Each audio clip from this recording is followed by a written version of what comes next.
Morning student. आज आपण या लेक्चरमध्ये एक्झाम्पल पाहणार आहे. ते एक्सरसाइज 8.1 मध्ये एक्सरसाइज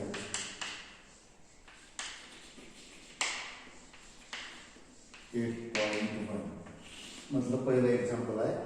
ये डाय इज थ्रोन 6 टाइम. एक फेअर डाय जो आपण इथे काढून दाखवला आहे ब्लॅकबोर्डवरती, ज्याला 6 फेस आहे. 1 2 3 4, एक खालचा आणि एक वरचा 6.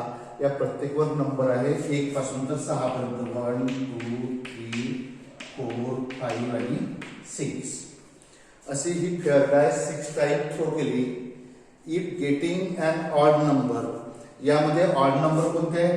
1 3 आणि 5 हे ऑड नंबर आहे.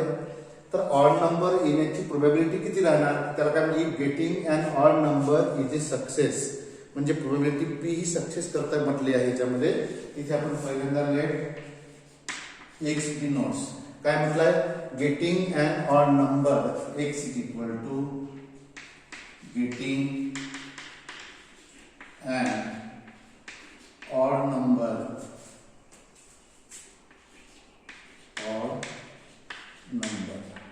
ठीक आहे. किती फेअर डाय थ्रो केला आहे? 6 time. n is equal to आपल्याला 6 मिळेल याच्यामध्ये. ठीक आहे. आणि हेच probability of success is equal to किती आहे? Getting an odd number is a success. तर प्रोबॅबिलिटी ऑफ सक्सेस साठी टोटल आहे 6. टोटल नंबर किती आहे? फेअर डाय जर आपण थ्रो केला तर त्याचा सॅम्पल स्पेस आपल्याला हा 6 पॉइंटचा मिळतो. तर हा टोटल झाले 6. आणि यामध्ये 6 मध्ये ऑड नंबर किती आहे? 1 3 आणि 5. जर आपल्याला इव्हन म्हटले असते तर 2 4 आणि 6 हेच राहिले असते. तर 1 3 5 3 राहील, दॅट इज 1/2. म्हणजे probability is p is 1/2 and that is p is equal to 1/2, q is equal to 1 minus p, that is 1 minus 1/2, that is 1/2. आपल्याला p ची व्हॅल्यू 1/2 मिळाली, q ची पण व्हॅल्यू 1/2 मिळाली. and hence then we know that x follows binomial distribution with parameter n is equal to किती डाय throw करायचे? 6.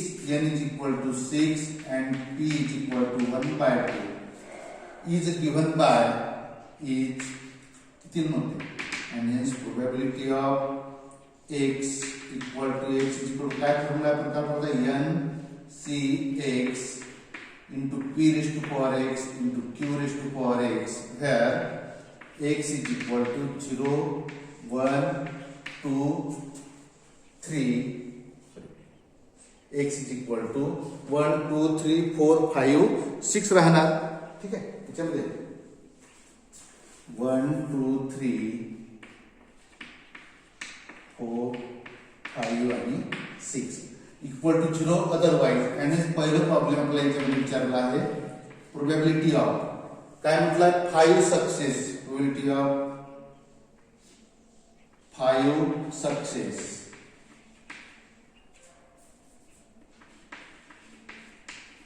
That is probability of x is equal to 6. Sorry, 5 success म्हटलं तर आता याच्यामध्ये x इक्वल टू 5 ठेवत चला. म्हणजे n is 6 6 say 5, p means 1/2 raised to power x is equal to 5 into q is 1/2 raised to power n minus x. n is 6 minus x is 5, that is 6 say 5 is 6 into 1/2 raised to power 5 into 1/2 raised to power 1, that is 6 into हा 1/2 ला power 5 आहे, 1/2 ला power 1 आहे, तर आहे 1/2 raised to power 6. This can be written as 6 into 1/2 raised to power 6, म्हणजेच 2 चा गुणाकार 6 वेळा करून 64 मिळेल आपल्याला. 1/64. ठीक आहे. Therefore, probability of x equal to 6 x equal to 5 is equal to 2 चा भाग देते इथं 3/32 दॅट इज 3/32 ही पहिल्या एक्झाम्पलचं आन्सर राहणार आहे. Probability of x equal to 5 that is 3/32. इथे 5 सक्सेस म्हटला, 4 सक्सेस म्हटलं असतं तर दुसरा प्रॉब्लेम होईल, 3 सक्सेस म्हटलं असतं तर दुसरा प्रॉब्लेम होईल. असे वेगवेगळे प्रॉब्लेम यामध्ये तयार होऊ शकतात. जसं हे 5च्या ठिकाणी 2 ठेवलं, 3 ठेवलं, 4 ठेवलं तर 4 प्रॉब्लेम तयार झाले. गेटिंग ऑड नंबरच्या ठिकाणी इव्हन नंबर ठेवला आपण, इव्हन नंबरचा प्रॉब्लेम झाला. याच्यामध्ये पुन्हा 4 म्हणजे या एका सोल्युशनने 4, 4, 8 आणि 4, 12 प्रॉब्लेम तयार करता येतात. तर ते फक्त कशा प्रकारे सोडवायचे हे पाहायचे असते आपल्याला. तर पहिल्याचं आन्सर हे झालं. ठीक आहे. आणि यामधलं एकच एक्झाम्पल विचारलं जाईल, लक्षात घ्यायचं. असे 3ही एक्झाम्पल ऍट अ टाइम नाही विचारलं जात, एकच एक्झाम्पल विचारलं जाईल. तर पहिलं झालं. तर दुसरा आहे याच्यामध्ये probability of at least 5 successes, at least 5 successes. आता ऍटलिस्ट 5 सक्सेसचं मिनिंग, ऍटलिस्टचं मिनिंग काय होते लक्षात ठेवायचं. कमीत कमी 5 आणि जास्तीत जास्त 6 पर्यंत आहे. म्हणून प्रोबॅबिलिटी ऑफ x कमीत कमी 5, कमीत कमी 5 आणि 5 पेक्षा जास्त म्हणजे x greater or equal to 5. That is कोणते नंबर येतील त्यामध्ये probability of x equal to 5 plus probability of x equal to 6. दोन येतील. 6 फेअर डायरेक्ट ठेवून केले त्याच्यामुळं 6 पर्यंत. आता x इक्वल टू 5 साठी आता आपण नुकतंच प्रॉब्लेम सोडवला, ते सोडवायचं आहे. n is equal to 6, c 5, p 1/2 raised to power 5 x म्हणजे 5 घेणार आपण. ठीक आहे. q 1/2 raised to power n minus x that is 6 minus 5. हे झालं या पहिल्याची व्हॅल्यू.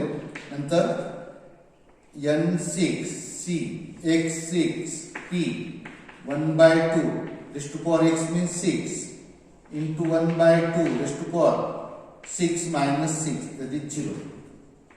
65 म्हणजे 6 into 1/2 raised to power 5 हा into हा 1/2 raised to power 6 minus 5 that is 1, that is 1/2.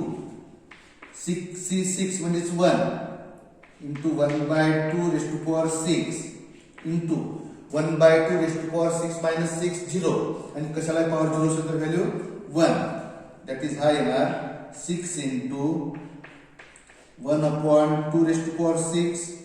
याला पॉवर 5 आहे, याला पॉवर 1 आहे म्हणजे 6 होईल प्लस हा होईल 1/2 raised to power 6. काय कॉमन निघते त्यामधून? Probability of x greater or equal to 5 is equal to 1/2 raised to power 6 आपण कॉमन घेऊ. तर ब्रॅकेट मध्ये राहील 6 plus 1 that is 1/2 raised to power 6 means 64. दोनचा गुणाकार आपण 6 वेळा केला तर 64 into 7 that is answer is 7/64. तर प्रोबॅबिलिटी ऑफ ऍटलिस्ट 5 सक्सेस या करता 7/64 हे आन्सर आपल्याला मिळाला इथे. त्यानंतर तिसरं एक्झाम्पल आहे at most 5 success. Third example is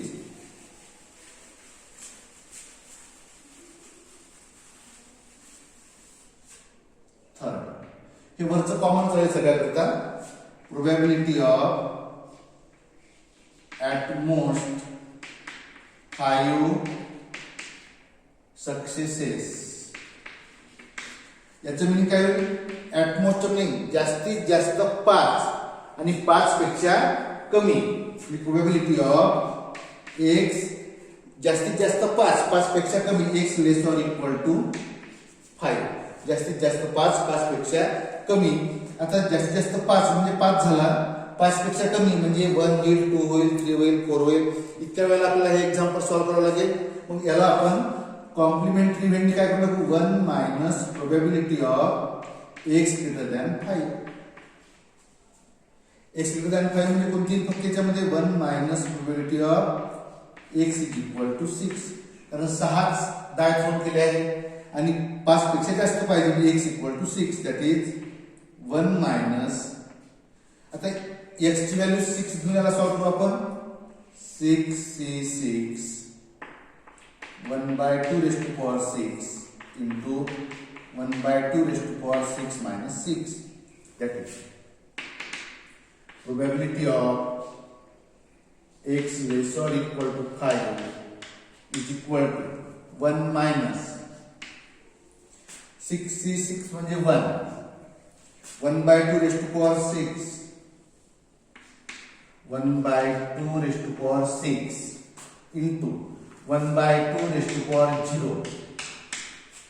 That is 1 minus 1 upon 2 raised to power 6 म्हणजे 64 into 1. याचा LCM मिळाला 64. तर 64 minus 1 that is 63 upon 64. तर या तिसऱ्या एक्झाम्पलचा आन्सर येणार 63 upon 64. तर याप्रमाणे याला आपण हे पहिलं एक्झाम्पल क्लिअर केलं आहे. ठीक आहे. त्यानंतर आपण दुसरे एक्झाम्पल पाहूया.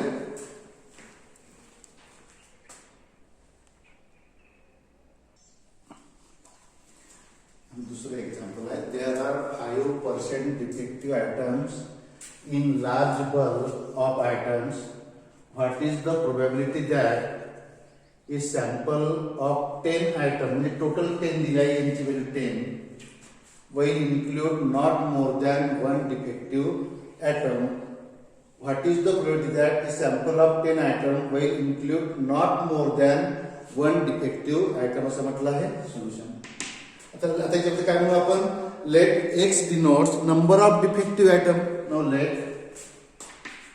x equal to number of defective item. ठीक आहे. आणि नंतर n is equal to total किती आहे? 10 याच्यामध्ये. आता आपण प्रोबॅबिलिटी पाहू आपण. ती किती म्हटलंय? There are 5% defective item. Number of x घेतला आपण डिफेक्टिव्ह आयटम, तर प्रोबॅबिलिटी किती याची? 5%. 5% म्हणजे किती? 5% काय म्हणजे 5 भागाला 5 divide by 100 that is 1 upon 20. 5 चा भाग दिला आपण इथे. आणि त्यानंतर q is equal to 1 minus p that is 1 minus 1 upon 20. LCM 20 minus 1 that is he value आहे 90 upon 20. ठीक आहे. आणि त्यानंतर x follows binomial distribution with parameter n equal to t and p equal to 1 upon 20 cubes, and hence probability of x is equal to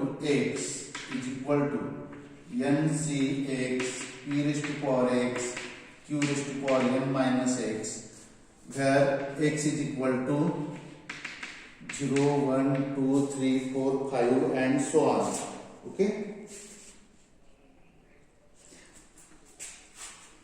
आणि ही x ची value 9 दिली तरी चालते इथे, ते आपल्या प्रॉब्लेम मध्ये दिलं असते. ठीक आहे. या व्हॅल्यू दिल्या आपल्या याच्यामध्ये.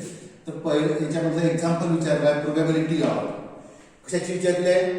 Find the probability that a sample of 10 item will include not more than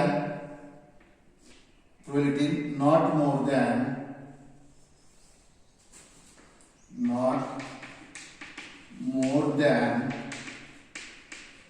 one defective item. म्हणजे त्याला आपण कसं लिहिणार पहा? Probability of not more than म्हणजे एक पेक्षा जास्त नाही. म्हणजे जास्तीत जास्त काय घेऊ आपण? x less or equal to 1. मग ही व्हॅल्यू किती? Probability of x is equal to 1 करता येणार. एक किंवा एक पेक्षा जास्तीत जास्त एक किंवा एक पेक्षा कमी राहील. ठीक आहे.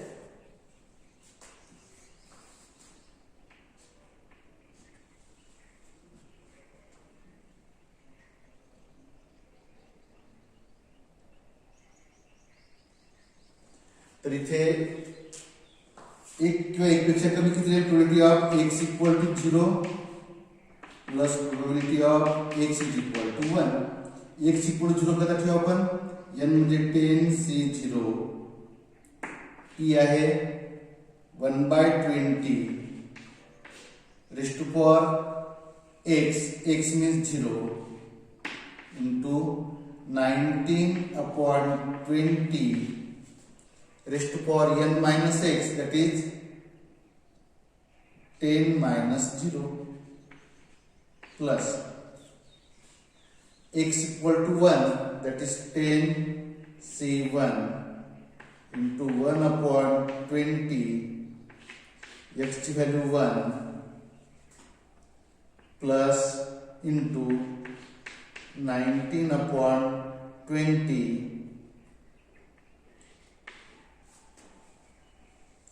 raised to power 10 minus 1. ठीक आहे. 10 C0 म्हणजे 1. कशाला पॉवर ठेवू शकतो? तर 1. 19/20 raised to power 10 राहिला प्लस 10 C1 म्हणजे 10. आता हा टोटल पहा 1/10 राहील इंटू 19/20 p 1/20 आहे ना 20. ठीक 10/20 raised to power 9. त्यातून कॉमन काय निघतो? इथे येईल 19/20 raised to power 10 plus 10/10 into 119 raised to power 9 upon हा 20 ला पॉवर 9 आहे आणि ह्या 20 ला पॉवर 1 आहे म्हणजे टोटल होईल 20 ला पॉवर 10. ठीक आहे. आणि याला लिहिताना आपण कसं लिहून टाकू? 19 ला पॉवर 10 आणि 20 ला पॉवर 10. कॉमन काय निघेल याच्यामधून? 1/20 raised to power 10 कॉमन निघेल तर इथे राहील 19 raised to power 10 प्लस पुन्हा आणखी कॉमन निघतो याच्यामधून 19 raised to power 9 कॉमन निघेल. तर इथे आला 1 प्लस हा 10 काय that is 10 plus 1 11 19 raised to power 9 upon 20 raised to power 10 into 1 plus 12 that is 11. त्याचा आन्सर राहील.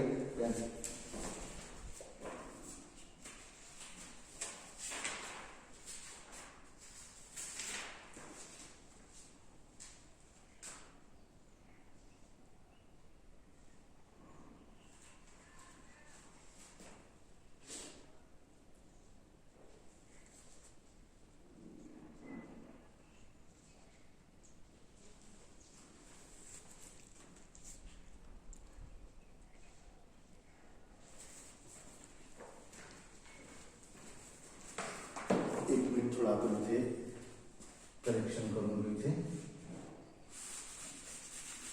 यातून कॉमन काय निघते आहे? 19 raised to power 9 हा कॉमन निघतो अपॉन 20 raised to power 10 दोन्ही मध्ये आहे 20 raised to power 10. मग इथे किती राहील? यामधला पण 19 raised to power 9 गेला तर एक 19 शिल्लक आला इथे प्लस इथे हा 10 शिल्लक आला दॅट इज 19 plus 20 29 म्हणजे 19 raised to power 9 upon 20 raised to power 10 into 29 is the final answer. Okay, thank you.